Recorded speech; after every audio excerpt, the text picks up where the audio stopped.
Hi, you all are welcome to my Law Fortune YouTube channel. It's part of Jana's Law. Today, we're going to discuss about AIS, Annual Information Statement. वो हमें income tax के site पे मिलता है और हमें उस बारे में भी बातें करेंगे कि उसमें क्या क्या चीज़ें आता है और उसके साथ साथ हमें अगर रिटर्न भरते टाइम पे हमें एआईएस में कुछ गलत दिखता है तो हमें क्या करना चाहिए। पहली बात मैं आपको ये बता दूं, जो एआईएस होता है वो आपके सारे फाइनेंशियल ट्रांजैक्शंस को वहाँ पे रिकॉर्ड करता है। बहुत बार ऐसे होता है कि लोगों को समझ नहीं आता है या बहुत बार नए नए जो लोग इनकम टैक्स भरते हैं उनके लिए ये एक प्रॉब्लम होता है कि वो बिना एआईएस को वेरीफाई किए वो इनकम टैक्स रिटर्न भर देते हैं, तो फिर उनके लिए उनका रिटर्न रिजेक्ट हो जाना या डिफेक्टिव हो जाना, ऐसे प्रॉब्लम में वो फंस जाते हैं। तो मैं पहले आपको ये बता दूं कि एआईएस में क्या क्या डेटा हमें मिल सकता है। जैसे आपने सैलरी लिया, एआईएस में आएगा। अगर आपका हाउस प्रॉपर्टी का कुछ है, जैसे रेंट है या हाउस प्रॉपर्टी आपने रेंटेड इनकम है आपका उस पर, तो वो वहाँ पे आएगा, परंतु आपका जो होम लोन है वो वहाँ पे नहीं आएगा। दूसरा, आप बिजनेस प्रोफेशन से जो इनकम करते हो वो वहाँ पे आएगा। कैपिटल गेन जो होता है आपका लॉन्ग टर्म हो या शॉर्ट टर्म हो वो आएगा।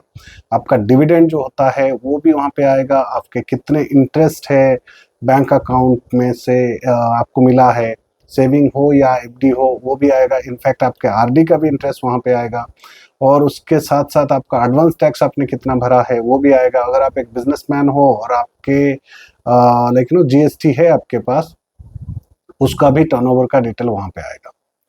क्या नहीं आएगा, जैसे कि आपका हाउसिंग लोन आप लेते हो तो वो वहाँ पे नहीं आएगा। आप कोई लोन ले रखे हो बैंक से, बिजनेस लोन हो, सीसी लोन हो या कोई पर्सनल लोन हो, वो सारी चीज़ें वहाँ पे नहीं आएगा। तो अगर आपको ये लगता है कि वो सारी चीज़ें वहाँ पे आएगा, तो नहीं, वो वहाँ पे वो सारी चीज़ें नहीं आता। जितना मैंने बताया वो सारी चीज़ें वहाँ पे आ जाएगा। और दूसरी बात है, आपने अगर कोई घर खरीदा है, जैसे कि 30 लाख से ज़्यादा है कोई घर आपने वो खरीदा है, प्लॉट खरीदा है, जो कुछ प्रॉपर्टी खरीदा है वहाँ पे आएगा। कुछ बेचा है वो भी वहाँ पे आएगा। इसके अलावा अगर आपने बैंक में कैश डिपॉजिट किया है लिमिट से ज़्यादा, वो भी वहाँ पे आएगा। और उसके अलावा भी अगर आप देखते हो कि आपने कोई क्रेडिट कार्ड का बिल है, आपका क्रेडिट कार्ड आपने बिल भरा है वहाँ पे, वो ट्रांजेक्शन्स भी वहाँ पे आएगा। और ये सब देखने के बाद अगर आपको ऐसे लगता है कि इसमें कोई एक ट्रांजैक्शंस है जो गलत है, समझ के चलिए आपने आपका शॉर्ट टर्म कैपिटल गेन के बारे में बातें करें तो आपको लगता है कि आपने ये चीज़ें बेचा नहीं है और ये आपके वहाँ पे आ गया है, या तो बहुत सारे डिविडेंड है वो वहाँ पे आ गया है और वो आपका नहीं है। जैसे कि हम किससे मैच कराते हैं, हम बैंक अकाउंट हमारा जो होता है बैंक स्टेटमेंट उसके साथ मैच कराते हैं तो आपको पता चलता है, या तो हमारा शेयर ट्रेडिंग का जो स्टेटमेंट होता है उससे मैच करते हैं। कभी कभी कैसे होता है कि बहुत सारे लोग होते हैं जिनको ये नहीं पता होता, उनका जो एजेंट होते हैं जो उनके शेयर्स का ध्यान रखते हैं वो फंड्स को स्विच करते हैं, और स्विच करते टाइम पे जो अच्छे फंड्स होते हैं जिसमें प्रॉफिट कमाया जा सकता है वो प्रॉफिट बुक कर लेते हैं वहाँ पे।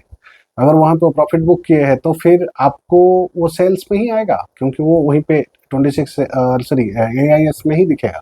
और आपको तो ये लगेगा कि भाई मैंने तो कुछ शेयर ट्रेडिंग किया नहीं है, पर यहाँ पे कैसे, मगर वो जो ट्रेंड वहाँ पे वो जो ट्रेड करते हैं उस पैसा को फिर वो री इन्वेस्टमेंट करा लेते हैं, तो जिसका आपको कुछ पता नहीं रहता। तो इस वजह से अगर ऐसा कुछ है आपके स्टेटमेंट में, पहले तो आप आपके जो एजेंट हैं उनसे बात करिए, जो ब्रोकर हाउस है आप जिसके साथ ये हैं उनके साथ बात करिए, तो तभी आपको समझ में आएगा। दूसरी बात, अगर आपके पास डिविडेंड का कुछ ऐसे गलत आया है कि डिविडेंड इतना कैसे आ गया, हो भी सकता है डिविडेंड आपको कंपनी ने दिया हो परंतु वो रियलाइज नहीं हुआ है, मतलब आपके अकाउंट में वो पैसा नहीं आया है, परंतु डिविडेंड कंपनी ने आपको इशू किया है। तो इसीलिए वो भी सही तरीके से देखने के बाद, सही तरीके से वेरीफाई करने के बाद ही जाके आप उसको एक्सेप्ट करिए या रिजेक्ट करिए। अगर आपके पास समझ के चलिए कि 2 लाख का डिविडेंड आया था, 10 लाख का डिविडेंड आया था और आपको लगता है नहीं नहीं मेरे अकाउंट में तो 1 लाख या 5 लाख आया है, तो फिर मैं क्यों ये 2 लाख या 10 लाख को एक्सेप्ट करूं? नहीं, पहले आप कंफर्म करिए कि आपका एक्चुअली कितना डिविडेंड है, तो उसके बाद जाके आप उसको, मतलब आपके रिटर्न भरते टाइम पे एक्सेप्ट करिए या उसको रिजेक्ट करिए। दूसरा होता है जैसे कि जीएसटी, जो हम बिजनेस वालों पे बातें करें तो जीएसटी में अगर आपका टर्नओवर कुछ है, और इस पे जब आपने AIS देखा तो वहाँ पे कुछ अलग दिख रहा है, तो आपको लगेगा कि यार ये कैसे हो गया, मेरा तो टर्नओवर सब सपोज 2 करोड़ है, 3 करोड़ है, परंतु मेरा यहाँ पे तो लाइक नो एक 50 लाख कम दिख रहा है या 10 लाख कम दिख रहा है। वो एक कन्फ्यूजन स्टेट है। तो वहाँ पे आपको घबराने की ज़रूरत नहीं होती है, क्योंकि आप पहले ये चेक करिए आपके GST में आपने कितना बिल 31 मार्च से भरा था। जितने बिल आपने 31 मार्च से भरे होंगे, 31 मार्च के अंदर, 31 मार्च का जो रिटर्न आप भरे उसके अंदर जितने बिल आप भरे होंगे उतने बिल आप वहाँ पे आपको दिखेगा। उसके बाद अगर आपने मार्च का बिल कभी अप्रैल में भरे हैं या मई में भरे हैं, तो ऐसे तो सितंबर तक आपको डेट रहता है भरने को। अगर आप मार्च का बिल मई, अप्रैल में या जून में भी भरे हैं ना, तो वहाँ पे वो नहीं दिखेगा। तो इसीलिए आप अगर रिटर्न भरते टाइम पे ऑटोमेटिकली उतना ही फिगर लेकर रिटर्न भरते हो ना, तो फिर आपको नोटिस आ सकता है उसका। तो इसलिए ये सारी चीज़ें जो मैंने अभी आपके सामने रखा है, ये सब चीज़ें वेरीफाई करने के बाद ही आप आपका इनकम टैक्स रिटर्न भरिए। दूसरी बात है जो मैंने पहले बताया था कि जो लोग रिफंड क्लेम करते हैं, पहले हम सैलरी वालों का लेते हैं। सैलरी वाले बहुत सारे लोग न्यू टैक्स स्कीम में टैक्स कटाते हैं, कंपनी में न्यू टैक्स में एनरोल होते हैं, बट रिटर्न भरते टाइम पे उनको ओल्ड टैक्स में भरना ऐसे दिखता है उनको। तो वो भर सकते हैं, कोई प्रॉब्लम नहीं है उसमें। परंतु एक चीज़ ध्यान रखिए, आप सिर्फ एक ही बार, जैसे कि आपने ऑलरेडी एनरोल किया था ना न्यू टैक्स के लिए, और अभी आप ऑप्ट आउट कर रहे हो, मतलब आप पूरे ओल्ड टैक्स में भर रहे हो, तो इसके बाद आपको दूसरा चांस नहीं मिलेगा कि आप लाइक नो फिर से न्यू में जाओ, फिर करके फिर वापस भरते टाइम पे ओल्ड में आ जाओ। ये आप नहीं कर सकते। वंस आपको मिलेगा ऑप्ट आउट करने को, सिर्फ वंस, उसके नहीं कर सकते फिर। दूसरी बात, अगर आप आपका लाइक नो रिटर्न भरते टाइम पे आप रिफंड क्लेम करने के लिए कुछ ऐसे डिडक्शंस क्लेम करते हो जिसका प्रूफ आपके पास नहीं है। समझ के चलिए कि आप किस कंपनी में काम करते हो और आपका आप रेंट देते हो, परंतु रेंट जिसको देते हो ना उनका पैन नंबर भी आपके पास नहीं है। आप बोलते हो कि मैं गूगल पे, फोन पे दे रहा हूँ उनका rent, that will not consider as an evidence. क्योंकि आप उनको जब ये पैसा देते हो तो आपके पास एक वैलिड एग्रीमेंट होना जरूरी है और उनका पैन कार्ड भी होना जरूरी है, और आप रिटर्न भरते टाइम पे आपके कंपनी में भी आपको इंटीमेशन देनी चाहिए थी। और आप अगर ये ना करके आप रिटर्न भर देते हो, तो अगर आपका नसीब खराब रहा तो डेफिनेटली इनकम टैक्स से आपको नोटिस आएगा, और हो सकता है कि आपको एविडेंस के बारे में पूछा भी जाए। और सबसे बड़ी बात है, अगर आप कुछ ऐसे चीज़ें गलत तरीके से क्लेम करते हो, आप मेडिकल नहीं है आपके पास, मेडिक्लेम का बिल नहीं है, फिर भी आप लगा देते हो कि भाई ये मेडिक्लेम मेरा है या ऐसा है, उसका भी ध्यान रखें कि आपको नोटिस आए तो आपको ये सारी चीज़ें दिखानी पड़ सकती है। नहीं तो आपने गलत क्लेम किया था तो आपके पास, अगर आपको लेटर ऑन, अगर आपने अभी भर दिया और लेटर ऑन अगर आपको रियलाइज होता है कि you have done a mistake, तो आपके पास टाइम है दिसंबर से पहले आप आपका फाइल को रिवाइज कर दो। अगर आपको रियलाइज हो जाता है कि आपने गलत किया है तो आप उसको रिवाइज कर दो। तो जो भी लेजिटमेट टैक्स रहेगा आप उसका इंटरेस्ट वगैरह भर के फिर आपका फाइल भर दो, तो आपका फाइल क्या होगा कि आपको मतलब क्यों आपको नोटिस वोटिस आने का चांस नहीं रहेगा। पर ये बात ध्यान रखिए, अगर आप ऐसी चीज़ें भरे और कल आपको आपका रिटर्न प्रोसेस हो गया और आपको रिफंड भी आ गया, परंतु 8 साल के अंदर कभी भी अगर इनकम टैक्स में स्क्रूटनी होता है और आपका नंबर लगता है वहाँ पे, तो फिर आपको सारे चीज़ें जो भी आपने लिया था ना वो देनी पड़ सकती है।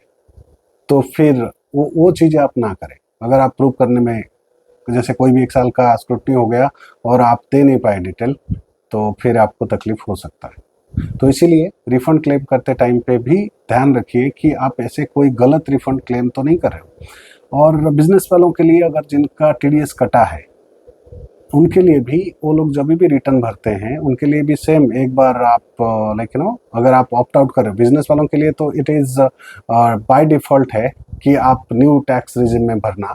अगर आपको लगता है नहीं मैं ओल्ड में ही भरने वाला हूँ, then you have to file, आपको जाके वहाँ पे फॉर्म भरना पड़ेगा। तो उसके बाद आप ऑप्ट आउट करोगे, ऑप्ट आउट करने के बाद जाके आप ओल्ड रीजन में आप भर सकते हो। और टैक्स का रिटर्न भरने के बाद आपका जो रिफंड क्लेम आप करते हो, प्रॉपरली आप चेक कर लो कि आपने जो डॉक्यूमेंट सबमिट किया है, या सॉरी जो डेटा आप सबमिट कर रहे हो, is that matching to your business और नॉट।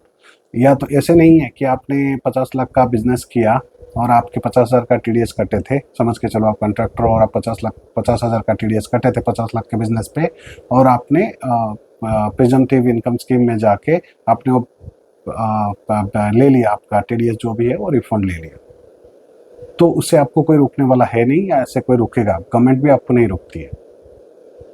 परंतु ये सुनिश्चित करिए, अगर 50 लाख का टीडीएस कटा है तो आपके पास जीएसटी है क्या? जीएसटी नहीं होगा तो आपको तकलीफ होगा। आज के लिए बस इतना ही, कल आपके सामने दूसरे इस तरीके के वीडियो लेकर हाजिर रहूँगा। आज के लिए आप सबको धन्यवाद। और आपको लगता है कि मेरा जो ये वीडियो है आपके नॉलेज में कुछ वृद्धि कर रहा है, तो फिर आप इसको लाइक, शेयर और सब्सक्राइब कर सकते हैं। धन्यवाद। Thank you.